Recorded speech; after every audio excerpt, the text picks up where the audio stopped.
Movie की शुरुआत होती है और हम देखते हैं सारा और उसके बेटे क्रिस को, जो कि आइलैंड के कंट्री के किसी सिटी के बाहर फॉरेस्ट में बसे हुए एक गांव में रहने के लिए आए हुए हैं, क्योंकि सारा की उसके हस्बैंड से नहीं पटती और वो हस्बैंड से अलग हो चुकी है। वो अपने बेटे को लेके यहाँ पर सुकून से जीने के लिए आई हुई थी। घर की तरफ जाते वक्त दोनों माँ बेटे किसी बात पे इतने बिजी हो जाते हैं कि रास्ते पर ध्यान नहीं रहता और उन्हें रास्ते में नूरीन नाम की बूढ़ी औरत मिलती है, जो कि उनकी गाड़ी से ऑलमोस्ट टकरा जाती है और इसी बीच उनकी गाड़ी के साइड ग्लास भी टूट जाता है। सारा उस औरत को देखने के लिए कार से बाहर निकलती है और कहीं उसे चोट ना लगी हो। सारा उसके पास जाती है और देखती है कि उसका चेहरा बहुत अजीब सा था और वो औरत अपने आप से कुछ बात कर रही होती है और वो कह रही होती है कि तुम सब लोग मर जाओगे। सारा को यह सब चीज अजीब लगता है और वहाँ से अपना टूटा हुआ ग्लास उठा के वापस चली आती है। फिर हम आगे देखते हैं कि सारा अपने बेटे क्रिस के साथ एक घर में शिफ्ट हो चुकी है, जहां हमें पता चलता है कि क्रिस खाने पीने के मामले में बहुत कमजोर और बहुत बहाने बनाता था और सारा उसे गेम के थ्रू से खाना खिलाती थी, जिसके बाद दोनों आंखें ब्लिंक करके बड़े वेट से शक्ल बना के गेम खेलते और क्रिस वो गेम हर बार हार जाता था, जिसकी वजह से उसे खाना खाना पड़ता था। आगे हम देखते हैं कि सारा उस घर के स्टोर रूम में जाती है, तभी उसे क्रिस की आवाज सुनाई देती है, जो कि उसे जोर जोर से पुकार रहा था और सारा वहां से जाने लगती है। उसे पता चलता है कि क्रिस एक मकड़ी से डर गया है। सारा उस मकड़ी को एक जार में कैद करके उसे बाहर छोड़ने जाती है, जहाँ पे क्रिस उस मकड़ी को मारने का कहता है, लेकिन सारा उसे बताती है कि इस मकड़ी ने हमारा कुछ नहीं बिगाड़ा है, तो हमें इसे नहीं मारना चाहिए। इस बात से नाराज होकर क्रिस को अपने डैड की याद आती है। वो सारा से कहता है कि अगर डैड होते तो इस मकड़ी को मार देते, लेकिन सारा कहती है कि वो डैड नहीं है। जिसको लगता है कि सारा ने उसे अपने डैड से दूर कर दिया है और वापस अपने डैड के साथ रहना चाहता है। वो गुस्से से उस मकड़ी को अपने पैर से कुचल के मार देता है और जंगलों के अंदर चला जाता है। जंगल में सारा क्रिस को ढूंढने के लिए आती है, जहाँ उसे एक बहुत बड़ा गहरा गड्ढा दिखाई देता है। उस गड्ढे का शेप किसी यूएफओ के निशान जैसा था, जिसे देख के सारा थोड़ी देर डर जाती है और अपने बेटे क्रिस को ढूंढने लगती है। तभी पीछे से क्रिस आ जाता है। सारा क्रिस को स्कूल से वापस लेने के लिए जाती है, जहाँ उसे लगता है इस नई जगह में क्रिस को शायद किसी फ्रेंड की जरूरत है और वो क्रिस को यकीन दिलाती है कि जल्दी उसका भी कोई नया फ्रेंड बन जाएगा, जैसे कि सारा का बन गए थे। इस रात सारा के कुछ फ्रेंड्स सारा के घर डिनर करने के लिए आए हुए थे, जहाँ पे वो सभी उसी बूढ़ी औरत के बारे में बात कर रहे थे और उसकी एक फ्रेंड जिसका नाम लुइस होता है, वो बताती है कि जब वो स्कूल में थी तब वो बूढ़ी औरत नूरीन का बेटा जेम्स उसके साथ स्टडी करता था। लेकिन एक दिन ऐसा हुआ कि नूरीन स्कूल आती है और जेम्स से अजीब सी बातें करती है, क्लासरूम में बहुत हंगामा करती है, लेकिन उसे किसी तरह से स्कूल से बाहर निकाल दिया जाता है और इसे कुछ दिन तक जेम्स स्कूल नहीं आया और उसकी माँ को पागल खाने भेज दिया गया और कुछ दिन बाद पता चलता है कि उसका बेटा जेम्स किसी एक्सीडेंट में मारा गया और लोगों का मानना यही है कि उसकी माँ ने उसको मार डाला, लेकिन ट्विस्ट बताती है कि वो सिर्फ एक एक्सीडेंट था, इसमें नूरीन का कोई हाथ नहीं था। रात जब सारा सो रही थी, उसे बाहर से कुछ आवाज सुनाई देती है और वो बाहर देखने जाती है, तब उसे क्रिस अपने कमरे में दिखाई नहीं देता है। तो वो सब जगह उसे ढूंढती है, लेकिन वो कहीं नहीं मिलता और वो जंगल की तरफ भागती है, लेकिन वहाँ भी उसे नहीं मिलता। तब सारा को डर लगने लगता है तो पुलिस को कॉल करती है। तभी क्रिस वापस आ जाता है। क्रिस का इस तरह गायब होना उसे बहुत वेird लगता है। अगली सुबह सारा डॉक्टर के पास जाती है, क्योंकि उसके साथ पिछले कुछ दिनों से कुछ अजीब सी घटनाएं घट रही थी, जिससे कि उसे कुछ अच्छा नहीं लग रहा था, क्योंकि उसके बेटे में कुछ अजीब से बदलाव दिख रहे थे, जिसके कारण वो परेशान थी और डॉक्टर से एंजाइटी की गोलियां लेती है। अगले दिन जब सारा क्रिस को स्कूल से वापस लेकर आ रही थी, तब सड़क पर वो बूढ़ी औरत नूरीन उससे मिलती है, जिसके साथ उसका हस्बैंड भी होता है। नूरीन सारा को बताती है कि क्रिस तुम्हारा बेटा नहीं है और जोर जोर से अपना सर कार की खिड़की पर पीटती है। ऐसा देखकर सारा डर जाती है और उसे क्रिस की फिक्र होने लगती है। अगले दिन सारा नूरीन के घर जाती है, जहाँ उसे घर के गार्डन में नूरीन की लाश मिलती है, जिसे कौवे नोच नोच के खा रहे थे और उसका सर जमीन में गड़ा हुआ था। उसे किसी ने बहुत बेरहमी से मारा था। ये सब देखकर सारा डर जाती है। तभी वहाँ पुलिस आती है और सबका बयान दर्ज करने लगती है। अगले दिन सारा नूरीन के फुनरल में जाती है, जहाँ उसे नूरीन के घर में बहुत सारे आईने दिखाई देते हैं, जो कि काले कपड़ों से ढके हुए थे। टेस्ट उसे बताता है कि नूरीन को लगता था कि उसका बेटा एक स्पिरिट था और उसके पास कुछ सुपरनेचुरल पावर थी,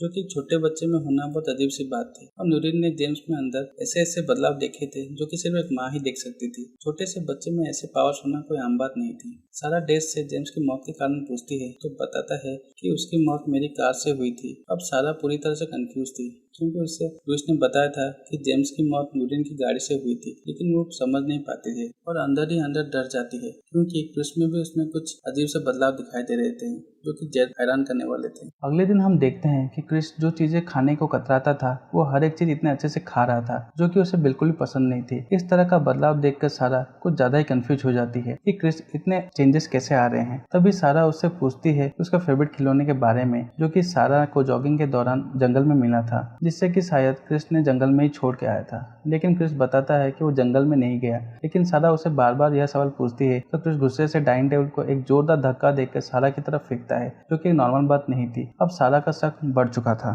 इस सुबह सारा क्रिस को डॉक्टर के पास ले जाती है, जहाँ डॉक्टर उसे बताता है कि क्रिस बिल्कुल नॉर्मल है। और डॉक्टर सारा को उसका हस्बैंड के बारे में पूछता है, बट डॉक्टर को लगता है कि शायद सारा की एंजाइटी और क्रिस को पॉजिटिव होना जो कोई मेंटल प्रॉब्लम है। इसी बीच क्रिस सारा को एक टक दिखता रहता है। अगले दिन सेरा एक कैमरा लेकर आती है, जिसे वो क्रिस के रूम में छुपा देती है, जिससे वो देख सके कि क्रिस में क्या क्या बदलाव आ रहे हैं। और उसे लगता है कि क्रिस को लेकर उसे ज्यादा टेंशन होती है, इसी कारण उसका कोई हेलुसिनेशन भी हो सकता है। बस वो कंफर्म होना चाहती थी क्या वो सच में कोई बदलाव है या फिर उसका कोई वहम है। अगले दिन जब क्रिस ब्रेकफास्ट कर रहा होता है तो सारा उसे मेंटली स्ट्रांग करने की कोशिश करती है और क्रिस को हर बात के लिए माफी मांगती है। वो कहती है कि वो उसे बहुत प्यार करती है और उसे खोना नहीं चाहती। तभी इसी बीच क्रिस सारा के सर में जो जख्म होता है उसे खोदने लगता है, जो कि उसे पति ने दिया था, जिससे कि सारा को बहुत तेज दर्द होता है। लेकिन इसी बीच सारा की नींद खुल जाती है और उसे पता चलता है कि वो एक सपना देख रही थी। अगले दिन सारा क्रिस के स्कूल जाती है, जहाँ सभी बच्चों के साथ क्रिस भी स्कूल के एनुअल फंक्शन में परफॉर्म कर रहा था। और क्रिस परफॉर्म करते समय सारा को घूर रहा था और उसकी आवाज से भी कुछ बदलाव नजर आ रहा होता है। तब भी सारा डर जाती है और वहाँ से भाग जाती है। उसके पीछे पीछे उसकी फ्रेंड लुइस भी आ जाती है और सारा लुइस को बताती है कि क्रिस उसका बेटा नहीं, उसके अंदर कोई शक्ति है जो कि शायद उसे कंट्रोल कर रही है।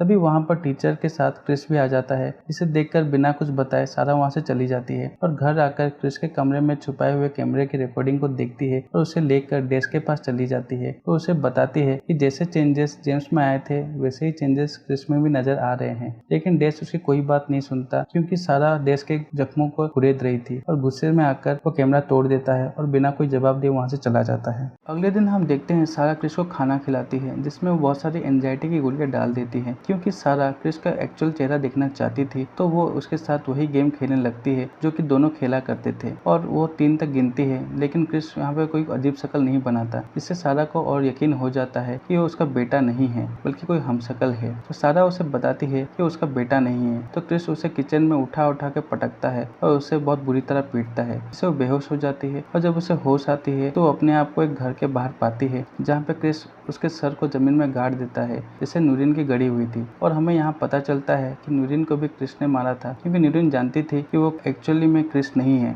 उसके अंदर कुछ अजीब सा था जो कि नूरिन जान चुकी थी और सारा भी यह बात जानती है, इसी कारण शायद उसे मारने की कोशिश करता है। लेकिन तभी हम देखते हैं कि सारा को जमीन में गाड़ कर वो स्पिरिट बेहोश हो जाती है, क्योंकि सारा उसे खाने में बेहोशी की गोलियां मिलाई थी। और सारा अपने आप को गड्ढे से बाहर निकाल लेती है और उस स्पिरिट को अपने साथ अपने घर ले जाती है, जहाँ की वो कार के टूटे हुए ग्लास से उसका एक्चुअल चेहरा देखती है, इसमें उसका चेहरा एक राक्षस जैसा दिखाई देता है। तभी वो स्पिरिट का होश आ जाता है तो भी सारा पर अटैक कर देती है, लेकिन सारा किसी तरह अपने आप को बचा लेती है, उसे स्टोर रूम में बंद कर देती है। सब समझ जाती है कि उसका बेटा क्रिस जंगल में उसी होल के पास है, जो कि उसके आने के बाद उस जंगल में उसने देखा था। तो सारा उस जंगल में उस होल के अंदर जाती है, जहाँ एक टनल है, वो अंदर चली जाती है, जहाँ उसे असली क्रिस दिखाई देता है, जो बेहोश हुआ पड़ा था। अब सारा उसे अपने साथ लेकर जाने वाली थी, लेकिन तभी वहाँ बहुत सारे स्पिरिट होते हैं जो कि दानव की तरह दिख रहे थे, जो कि उसका रास्ता रोकने की कोशिश कर रहे थे। स्पिरिट सारा को पकड़ लेता है तो सारा जैसा भेष बना लेता है। ऐसा देख सारा अपनी पूरी पावर लगाती है और वहाँ से भाग आती है और जंगल में आकर क्रिस को होश में लाती है और तेजी से अपने घर की तरफ भागती है।